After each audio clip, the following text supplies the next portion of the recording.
Bago po tawagin ng presiding officer ang kasong nakabinbin sa impeachment court, may nais lamang po akong sabihin sa ngalan nating lahat.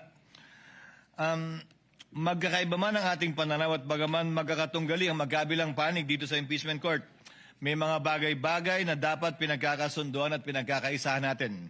Lalo na dun sa mga napuyat kagabi kakapanood ng TV. At para sa akin ang isa po dito ay ang tagumpay at kampyonato ng ating magaling at magiting na kababayan na si Alex Ayala sa DC Open. Kaya't sa ngalan ng Senado, ng mga Senator Judges, mga kawani ng Senado, sa ngalan ng magatunggaling mga partido ng impeachment trial, nais po naming ipabatid ang aming nagkakaisang pagbati kay Binibining Alex Ayala sa kanyang panalo at kampyonato sa DC Open, tunay na ikinararangal at ipinagbubunyikan naming lahat. Congratulations sa iyo, Alex.